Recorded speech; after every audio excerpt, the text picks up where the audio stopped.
Tonight, Sydney in lockdown, our vibrant city silenced, hiding from an invisible threat that just keeps getting stronger. Rushing down the aisle, the frantic couples pulling out all stops to beat tonight's no weddings deadline.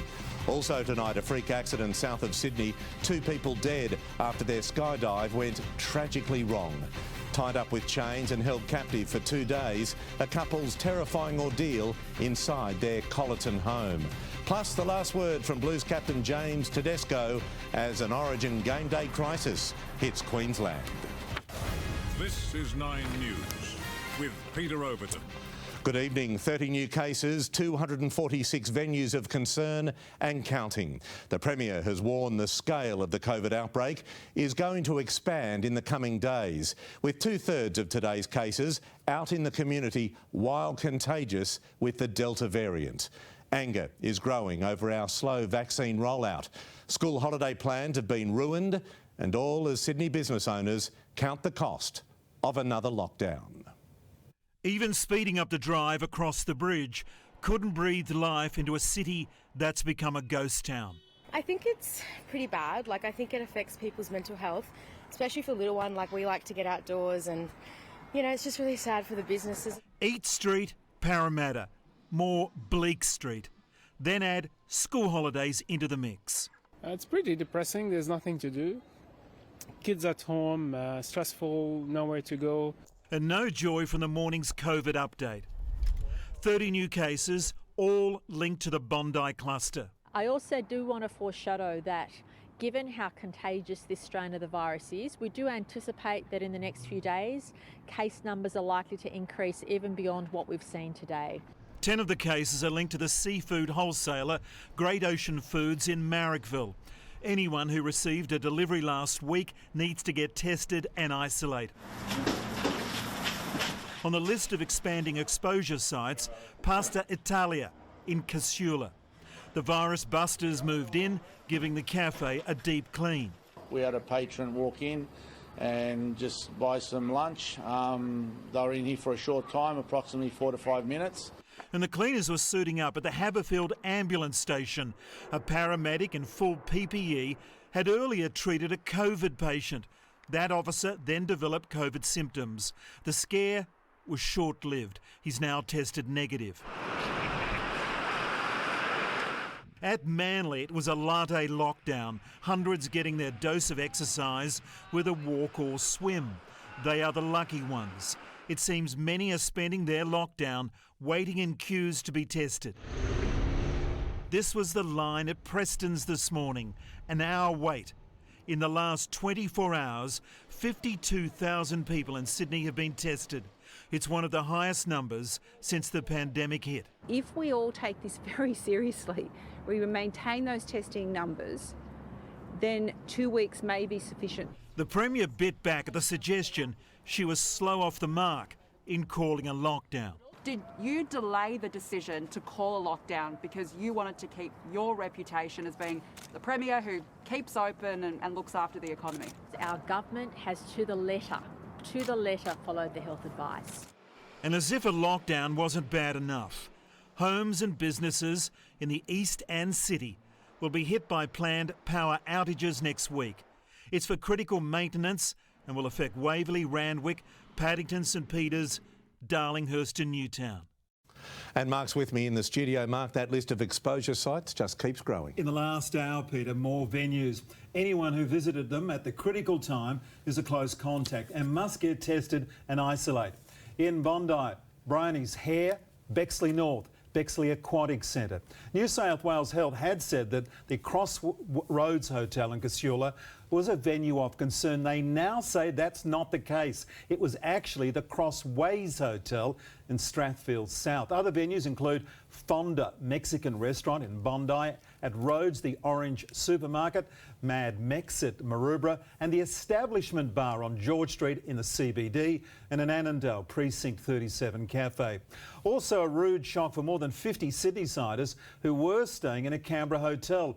A family was escorted from the hotel to the ACT border last night. The rest had to leave the ACT this morning after they were found to be in breach of public health directions. Peter. Mark, thank you. This latest lockdown has brought new heartbreak for businesses large and small across Sydney. Many say they are still recovering from other stay-at-home orders and are now pleading for help. For Robert Goldsack, it's a year he'd rather forget. His water taxi business was slammed last year, again at Christmas when Northern Beaches trade dried up, and now another lockdown. The lockdown means no business. But even without that, just those minor outbreaks that have happened, they knock everybody's confidence about wanting to go out and do things, particularly the corporate market that's really important to us. Robert says his losses are likely to be in the thousands, a fact he blames on failures in hotel quarantine. Brad Hazard needs to shut up about complacency. He's the one being complacent. They have not fundamentally changed the quarantine system in 15 months. Here we are again in a lockdown. Francesca Lockea only set up her Eleonora Heights cafe and catering business last year before being hit by the Northern Beaches lockdown. Compounded by staff shortages, a new lockdown was a challenge her new business didn't need. Obviously, not having the chance to open for public with tables, so having breakfast and people dining in is a different sort of income. So it's barely enough to really pay the expenses. At Parramatta, the hits just keep coming for John Chamas. Last year's lockdown a lingering heartbreak. It took months and months and months to get back on our feet. We eventually got back on our feet, and then this has happened to us again. Despite operating with just half his usual staff, he's closed the restaurant for 2 weeks to minimise losses, all compounded by falling trade because of light rail construction. That's just a nightmare that doesn't go away. It looks like a war zone, it feels like a war zone. For businesses struggling with this latest lockdown, there is the promise of good news coming. The Premier saying today that she will announce a package of assistance measures later this week. But workers trying to access the Commonwealth's lockdown relief payment would have been disappointed today. The site was down. Despite a raft of cancellations for Robert Goldsack, a saving grace today, a wedding brought forward to beat tonight's deadline. Also positive for celebrant Michael Toulon, able to reschedule a small number to go ahead. It has been a bit of a rush. They were all planning on getting married over the next 2 weeks, but if they could slide it through a couple of days earlier, we've done it for them. Others joined the rush, the prospect of not getting married this week, an unwanted stress. With all this preparation and everything, and then has to be cancelled, and then has to rebook everything again. So it was really crazy. Crazy maybe, but for at least one couple today, an event COVID-19 couldn't defeat. Eddie Meyer, 9 News. And there are major concerns tonight. The virus could be spreading along our east coast and into regional New South Wales, with a flight attendant working while infectious with COVID. Aircraft turned interstate virus carriers. Virgin Airlines confirming it was unknowingly transporting far more than just passengers for the past 2 days. One of the cases that were linked to the Great Ocean Foods outbreak was a flight crew, and we've been working closely with Virgin Australia and our colleagues in Victoria and Queensland overnight. That crew member travelled to 2 other states on 5 separate flights, including VA 939 from Sydney to Brisbane on Friday and VA 334 from Brisbane to Melbourne, where the crew member then stayed overnight at the Holiday Inn Express at Southbank before flying back to Sydney on VA 827 yesterday, then onto the Gold Coast on VA 517 before ultimately returning to Sydney on VA 524. All airline staff and passengers on those flights are now close contacts, forced into 14 days isolation. We had texted from the manifest people that had been on those flights, but in case there were any text messages that didn't get received, I'm alerting everyone in the community to be vigilant and to check the website. Virgin has confirmed the crew member was wearing a face mask, and all aircraft they travelled on are now being deep cleaned, with both Queensland and Victoria having already implemented restrictions on New South Wales. It's hoped that'll be enough to halt any potential spread. The good news there is that those flights weren't very full. the ones that were coming into Brisbane and leaving the Gold Coast. We're working with her and Virgin to ensure that anybody who has had potential exposure is being followed up. While it's lockdown for Greater Sydney and surrounds, restrictions are now in force right across the state, with concerns the virus could be unintentionally delivered direct to the doorstep of regional towns. There was certainly a lot of cars coming down the hill from Sydney on Friday night. On the edge of that lockdown, Shoalhaven, where community sentiment is to stay away for the next 14 days. We love our tourists,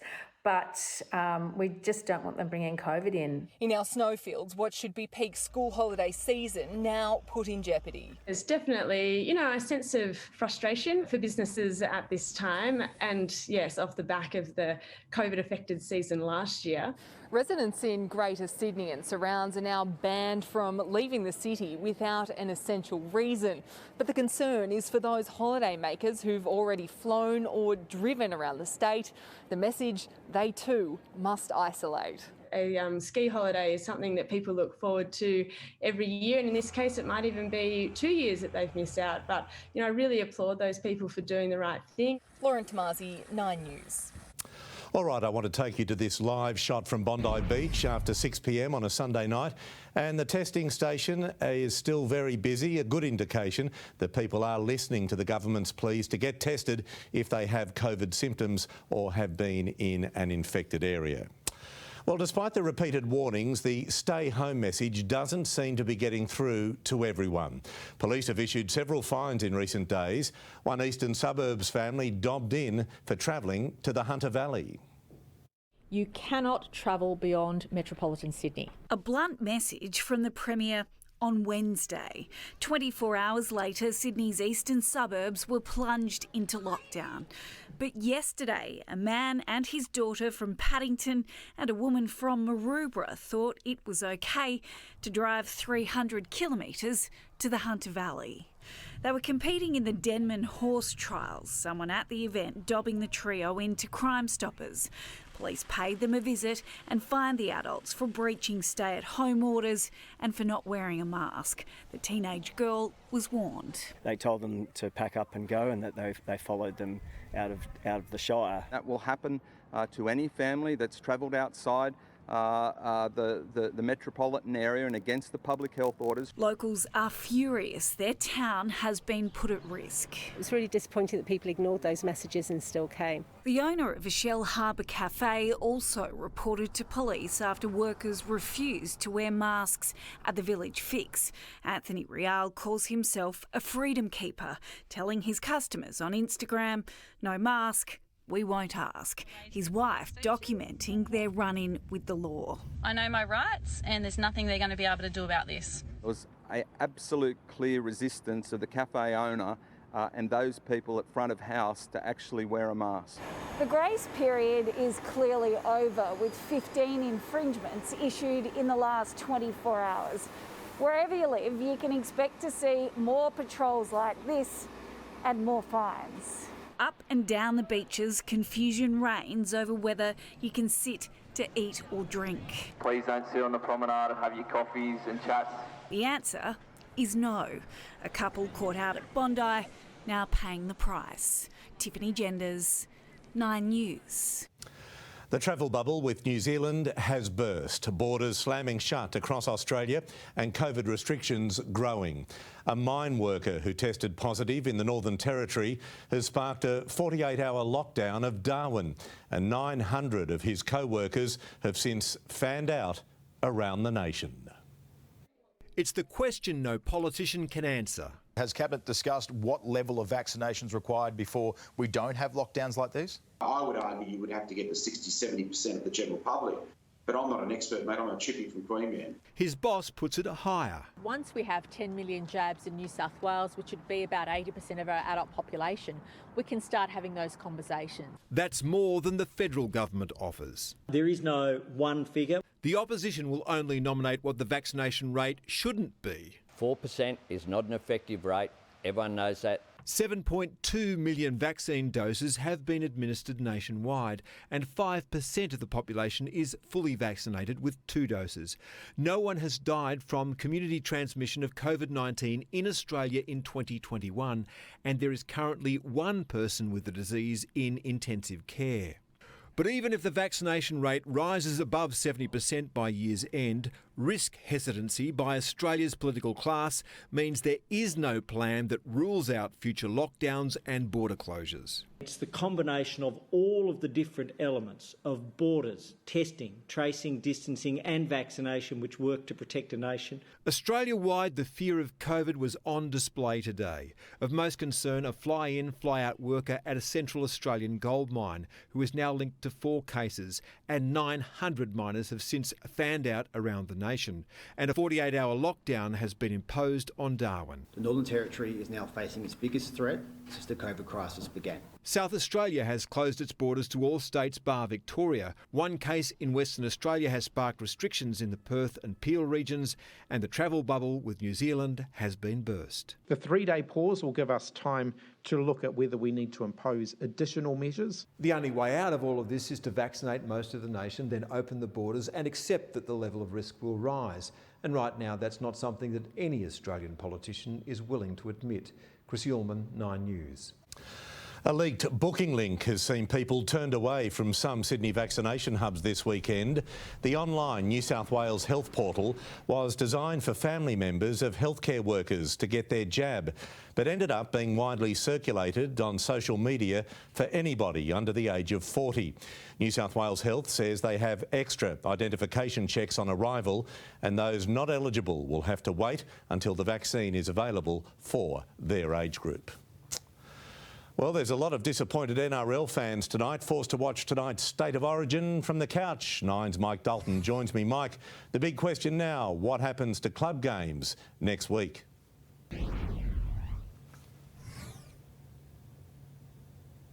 Pubs and sporting bars at venues such as the Star would already be seeing big crowds preparing of a Blues series win in Game 2, but not so at the start of a 14-day lockdown.